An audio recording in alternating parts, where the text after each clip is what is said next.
Well, Hans, we got the long-awaited J6 report out of Representative Loudermilk's committee. And honestly, although it skipped over some important things, the elements that it did focus on, I actually thought were pretty good. I think you could look at this report, if you wanted to sum it up in one word, you would say damning. And, Liz Cheney and the actions of the J6 committee themselves got a lot of attention, rightly so, in this report. And it just makes, literally, Liz Cheney was referred for a criminal investigation by the FBI. Now, whether that happens, let's see what Kash Patel decides to do when he comes in. But one of the interesting aspects of this that I think caught our attention was this report's secondary focus on what the Pentagon, what the Department of Defense, what their role was in all this. Now, I'll just say at the onset, for those of you wondering about the pipe bomb and any investigation or report there, this report made clear that that is being handled separately and that the investigation is probably, if not already wrapped up, probably very close to being wrapped up, and there will be just a report on that alone. So that has not been forgotten. This report notably doesn't go that much into the role of the FBI. I hope that the pipe bomb investigation handles that appropriately. And also perhaps in terms of the role of the FBI on the day of January 6th and leading up to it. But this focus on the Department of Defense and Pentagon, when I first got the report and just glanced through it, the first thing I sent out was, we have a major problem with the Department of Defense, and listed their top findings. So that's kind of the entree to all this.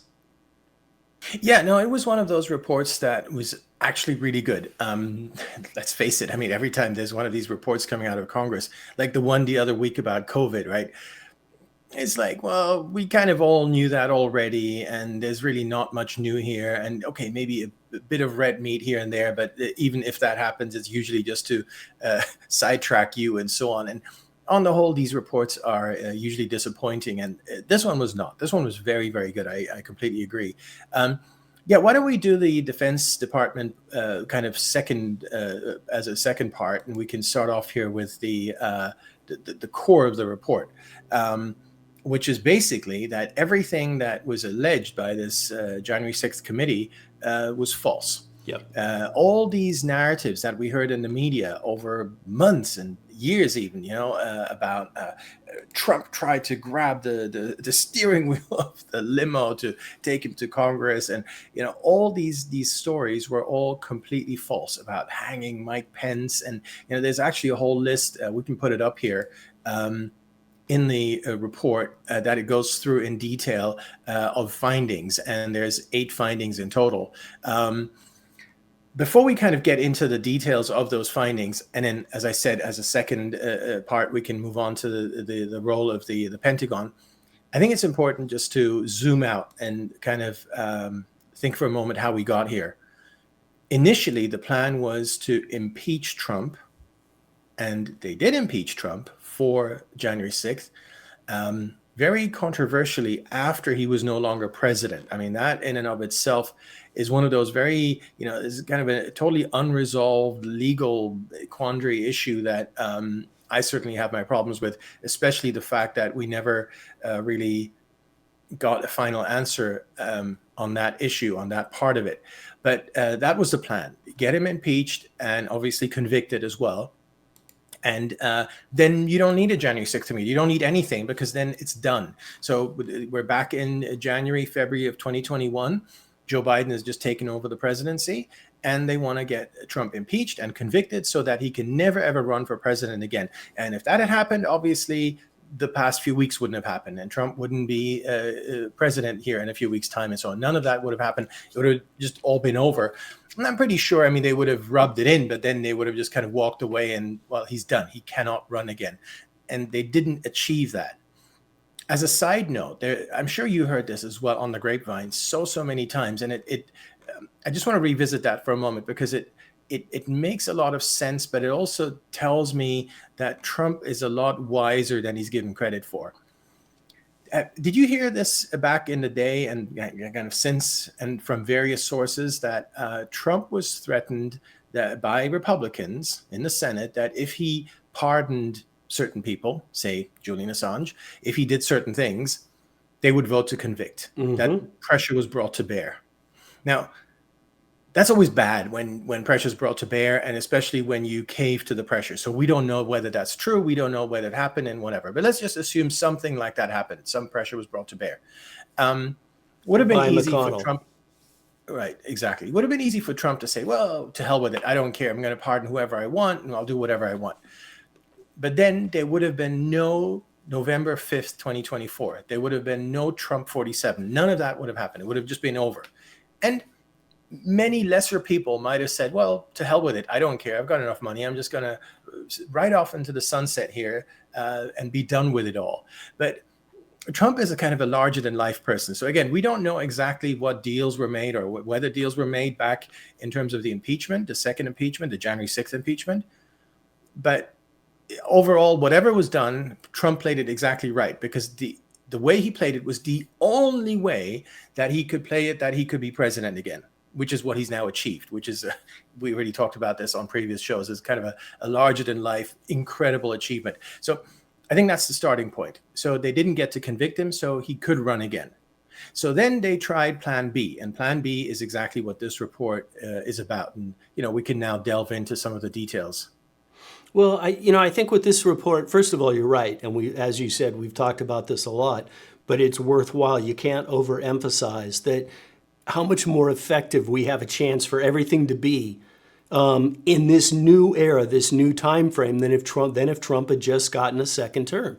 This is one of the biggest blessings in disguise. I just, to think back on how it felt to know that the election was taken away and everything that happened and all the machinations, and then the ongoing weaponization of the DOJ to keep Trump out. And that's what this J6 committee was all about.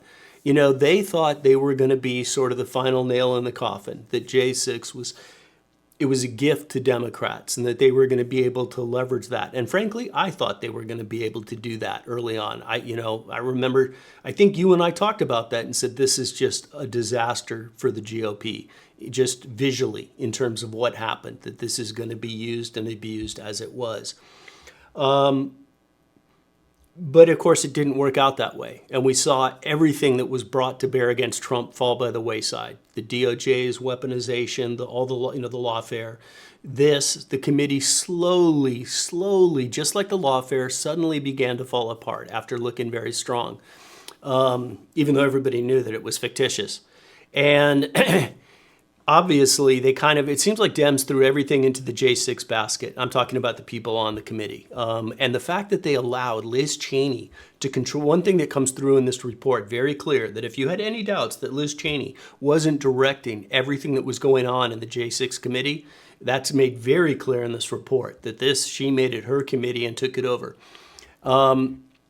And that makes perfect sense when you think about the fact that Liz Cheney suddenly decides to campaign for Kamala Harris at the very end, right when the Kamala campaign begins to flounder. Well, why? Why would that happen? It's an odd pairing. Because she's desperate not to be exposed for what she did in her role in the J6 committee. And people probably remember Cassidy Hutchinson. I'm now talking about some of the findings there. And she gave, I believe it was 4 different sets of testimony. And the first 2 were actually very benign. There was really nothing damaging in her first 2 testimonies. And that's when Liz Cheney got involved directly with Cassidy Hutchinson and basically used an intermediary. And if you want to cut to the long and the short of it, probably many are familiar with this story because it's been out before.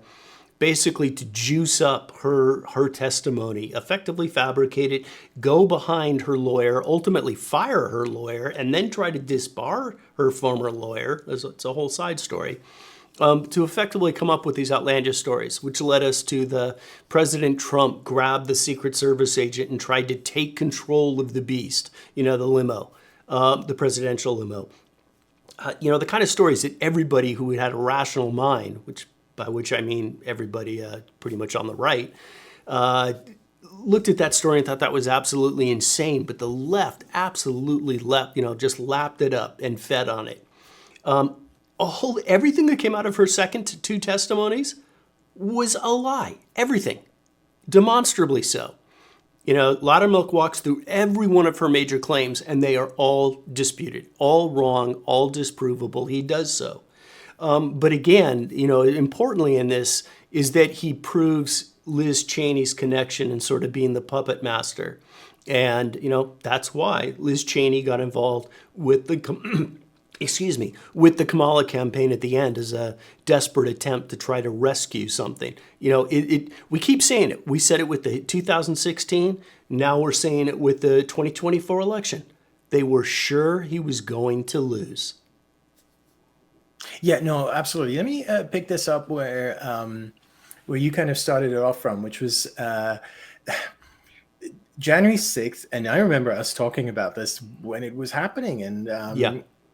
and then the weeks and months following it, and we were both in complete agreement that this is one of the worst things ever to have happened.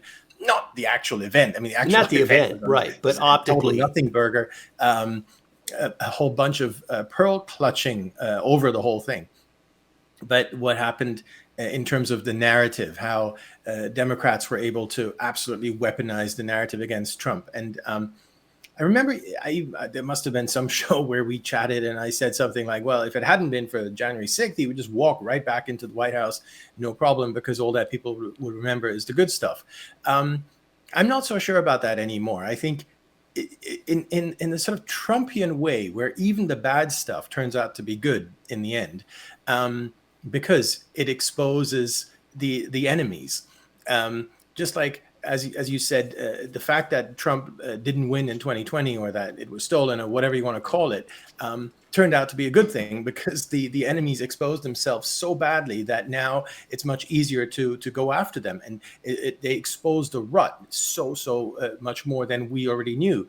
Like what we said, like back in 2020, we were not naive, but looking back, maybe we were naive as to how bad things really were.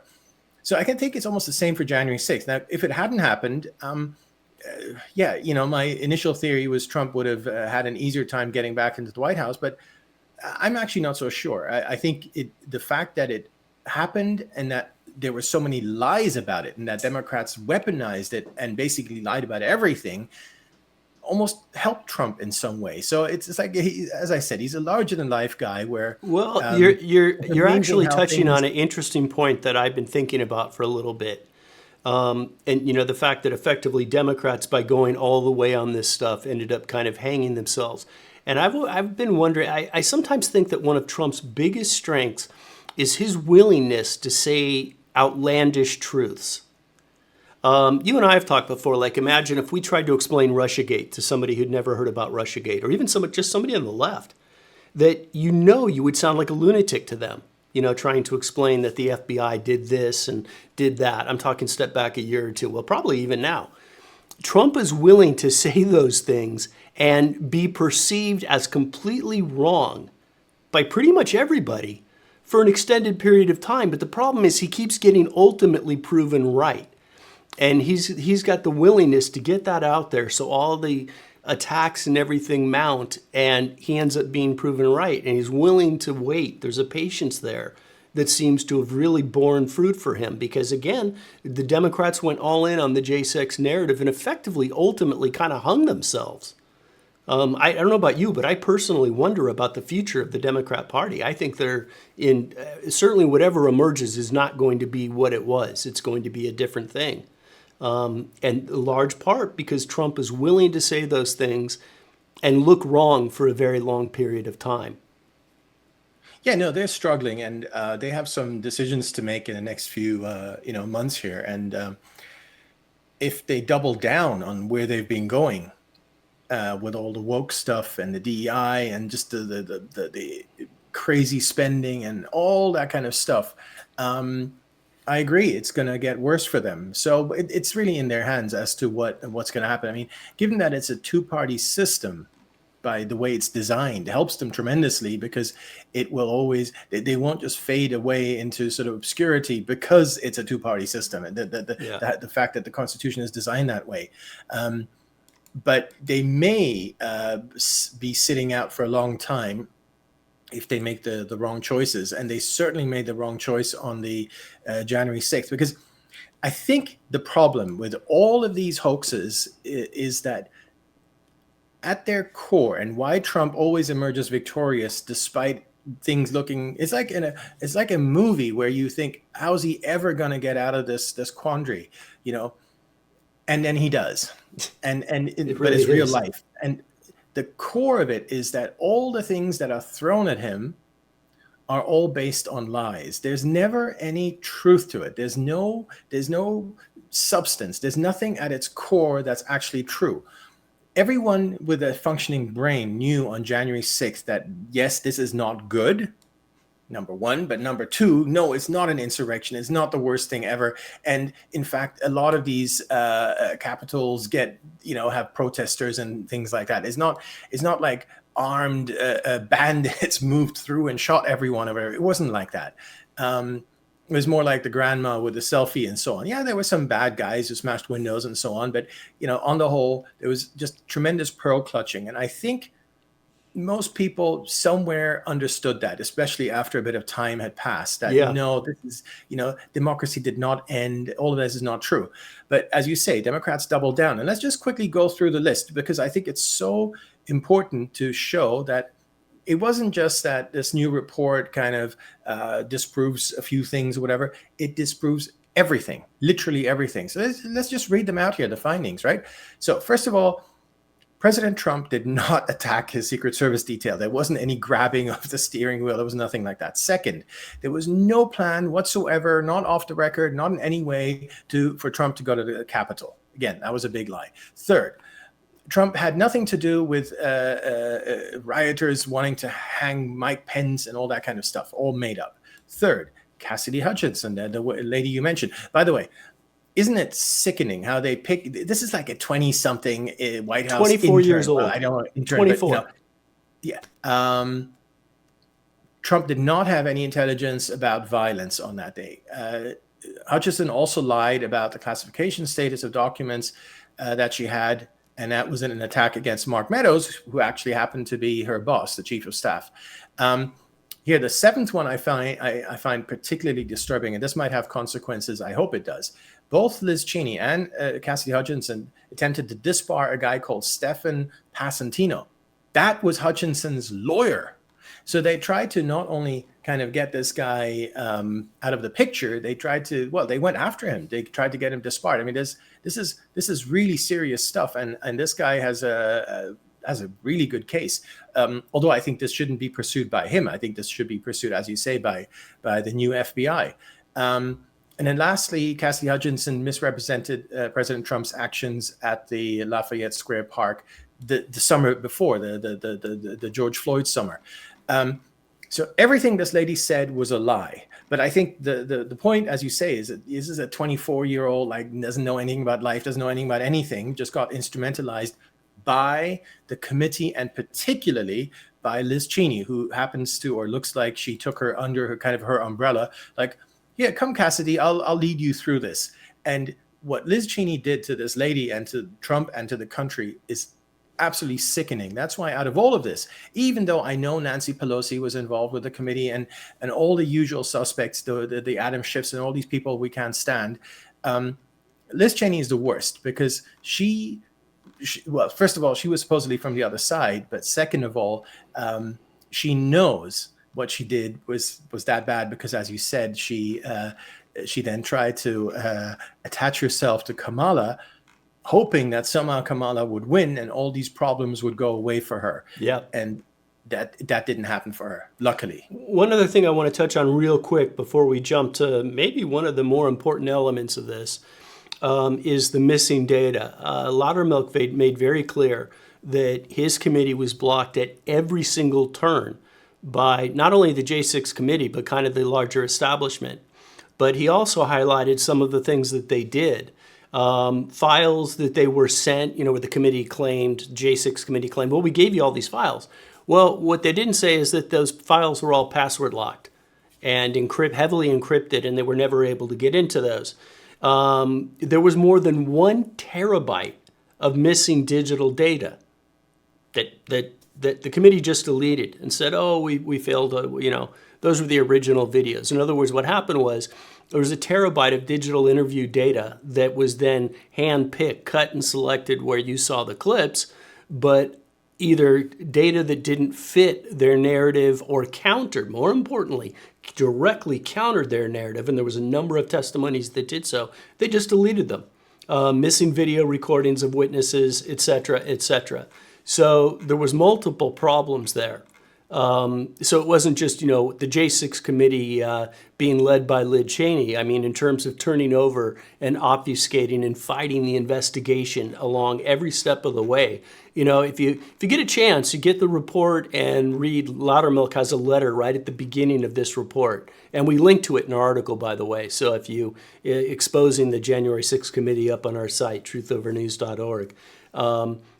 We have a link right there, and you can see what Loudermilk says. It's a 2.5-page letter, something like that, where he runs through the travails. But there was another aspect to this. A lot of people do know, have a pretty good idea of some of the games that the J6 committee played. But what we found particularly disturbing was when Loudermilk turned his focus on the Department of Defense. Right. And really damned them. And maybe, Hans, do you happen to have those findings up in front of you? If you do, maybe we could just read through them and then get into it. But what's very clear is that the generals, the people that were in charge, the Secretary of the Army, the one that came across as being the worst of it was Ryan McCarthy, the Secretary of the Army. The Acting Secretary of Defense, Chris Miller. That these people did things, they delayed orders. They said the National Guard was deployed when the National Guard had yet to be deployed. Remember, in these events, it was all about optics, right? This picture of this turmoil at the Capitol, wanting to keep that going on as long as they did. And it appears that the Pentagon did that by failing to deploy the National Guard for more than 2 hours as all this was undergoing, and then blaming the National Guard who had done nothing wrong. That's kind of the quick summation of what happened. Do you happen to have those up? I do. And I want to preface, before we go through this whole list, I want to say something that is really important, I think. The Pentagon has sort of sailed under the radar for the most time in terms of all its nefariousness, and in terms of in many ways it is the core, the center of the resistance, the anti-Trump efforts.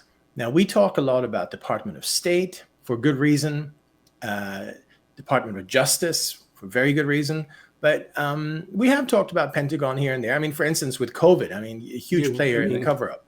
But I think, and this certainly includes myself, the central role played by the Pentagon in subverting Trump's first presidency and subverting the country more widely in terms of what it's done to itself is underestimated.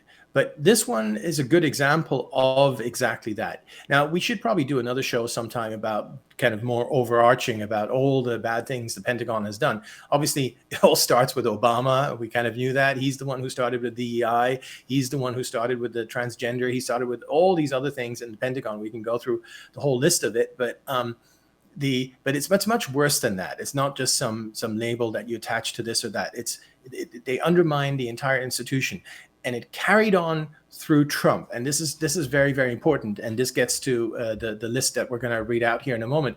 Because, for instance, I don't think it's widely known that, who started Project Inclusion? Who started the DEI effort in earnest at the Pentagon?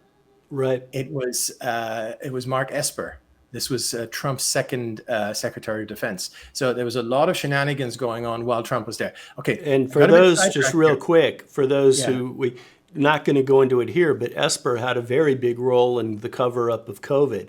There's one other thing, just to give a backdrop before you go through this list so it doesn't take people by surprise.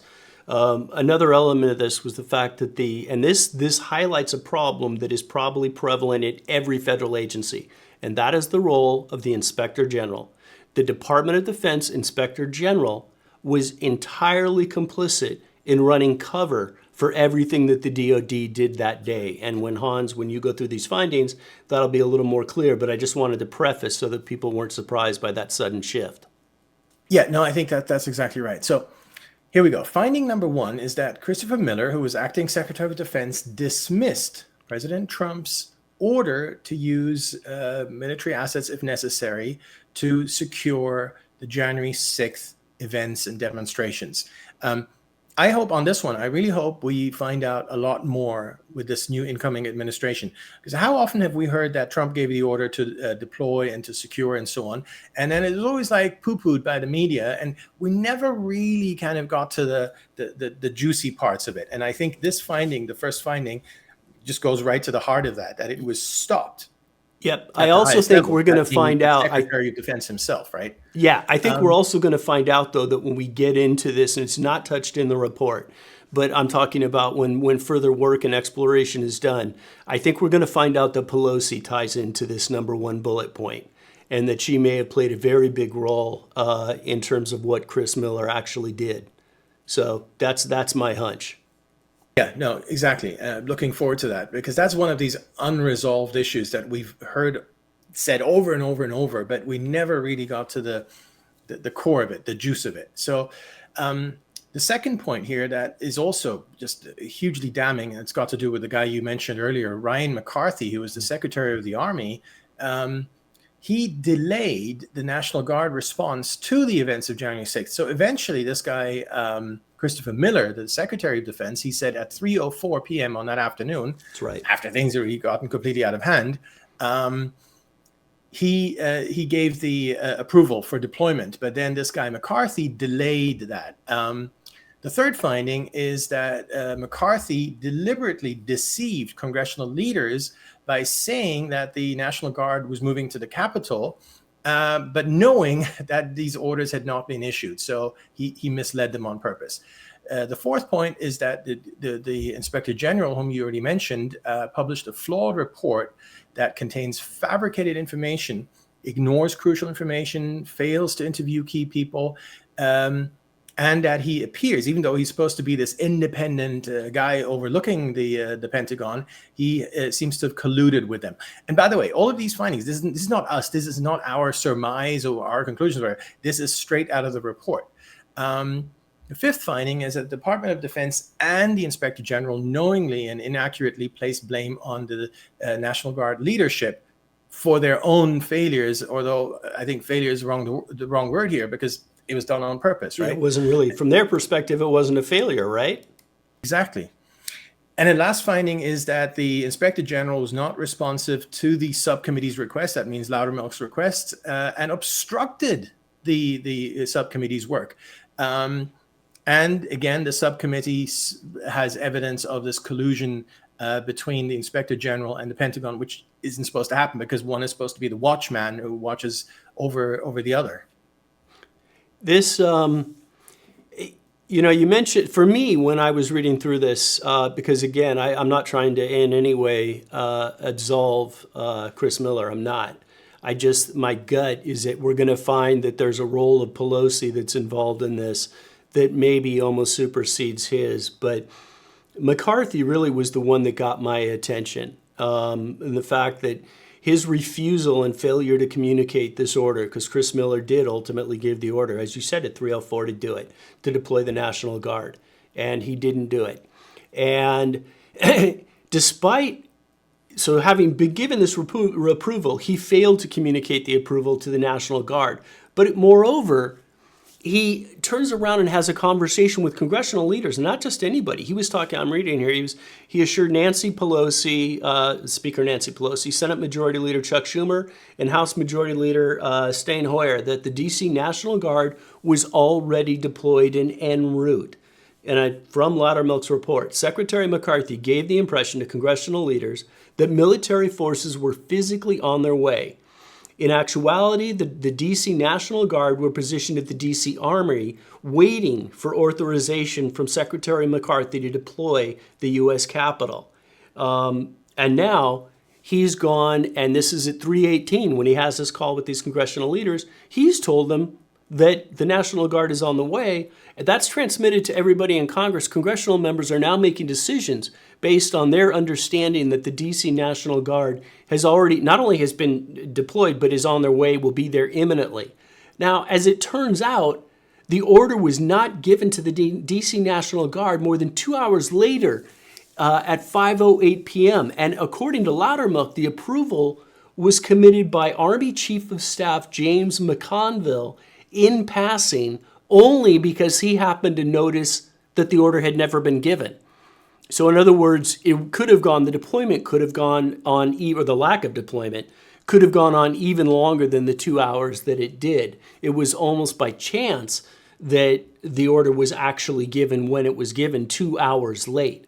And so I want to note, again, it was never even McCarthy who gave the order. It wasn't like he made up for it 2 hours later. Some other senior official, again, Army Chief of Staff James McConnell, noticed that that hadn't been done and did it. So, Yeah. well, go ahead. Maybe to round this off here in terms of what do we do now, right?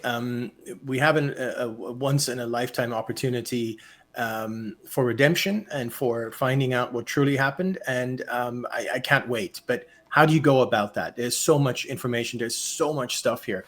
And we're just literally right now talking about January 6th. We're not even talking about any of these other dozens of issues, COVID and Russiagate and so on and so forth. In our article on this, we suggested going after Liz Cheney and this guy, Ryan McCarthy. And there was a good reason for that. I mean, you could go after any number of people, whatever. But the problem is, the broader you go, the less you're going to achieve, because you're not going to, everyone's going to wash their hands. And it's just, you do need to pick out very particular people who you go after, and then peel back the onion going from there. Liz Cheney, as we mentioned, very, very important because she was so central to the narrative building exercise.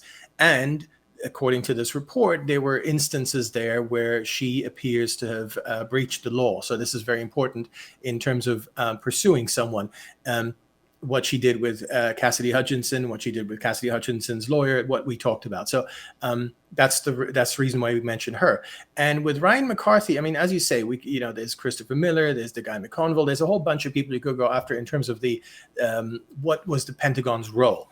It's going to be more difficult to go after them in any kind of law enforcement kind of way. Plus, they have their own rules. But there's a reason why these guys are so upset about Pete Hegseth coming in, and why it's so important to have Pete Hegseth coming in, because, by the way, he was outspoken about the whole January 6th thing from the start. He understood from the start that there was a lot of pearl clutching going on and a lot of false narratives. And so he would be the perfect guy to go in there and find out what happened in terms of the Pentagon. And so in our article, we say, well, focus on this guy, Ryan McCarthy, because, again, you have insubordination, you have actual events that you can point to where you say, well, whatever you think of Chris Miller, eventually he did give the order and the go ahead. And then it was this guy McCarthy who not only didn't execute, but then he lied about it, as you just explained. So I think it's always important to pick out a few people where you have the evidence and you can show that there was malfeasance going on with these people. There's malfeasance going on with all these people. I know that. We know that, but it's just sometimes you have to pick out your kind of your best examples, your best cases with the best evidence to go after them, and then start peeling back the onion from there. As we close this out, there's one other thing I want to touch on very quickly, and that's coming back to the Inspector General. There's a reason that the IG got, a number of bullet points in their top findings. And as Loudermilk notes, that the primary purpose was of the IG's report was to construct a narrative suited to the DoD's interests, a story that portrayed DoD in a favorable light and ensured that no DoD personnel, particularly high-ranking officials, McCarthy, cough, cough, broke the law. This is not the purpose of any Inspector General. He continues, the subcommittee recommends that a review is conducted to see if this behavior is unique to this report, or, as we suspect, that this incestuous behavior is common among the DoD IG office. And I think we all know the answer to that is that it's going to be pervasive. But there's a larger element, is that the Inspector Generals are used at every agency. There's an Inspector General, obviously, Horowitz, the DOJ. There's a number of different Inspector Generals, and effectively you have somebody from inside the institution that's used to investigate the institution. And there's all kinds of ways to get around even that, assuming that he's completely on the up and up. People can just quit, and they're out of the reach of the Inspector General. And so to me, this highlights a larger problem as well. And that is the role of the inspector generals, that they tend to be aligned and protective of the institutions because they came from the institutions. And they will put out reports, we've seen this with Horowitz, that may shine light in certain areas, but cover up the important areas. And I just found it very notable that this was an area of focus for Loudermilk, recognizing that the IG role is something that's become a very real problem. Every one of them should be fired on January 20th. Every one of them. Yeah. Even the good ones, bad ones, doesn't matter. Just fresh, Start clean. clean slate, start over. Yep. Put in people that we know are good and are going to be, it's not just good, it's just going to be honest and transparent. That whole system is only as good as the people who run it. And we've had far too many examples of very, very bad people being Michael in those Atkinson. positions. Exactly. Atkinson was the intelligence community one who brought impeachment #1 on Trump, all instigated by that guy. Well, instigated by the Vindmans and so on, but he was a huge part of that. Obviously, Horowitz covers up all the time for DOJ abuses, FBI abuses, and so on. And now we've got this guy here as well, the Pentagon Inspector General.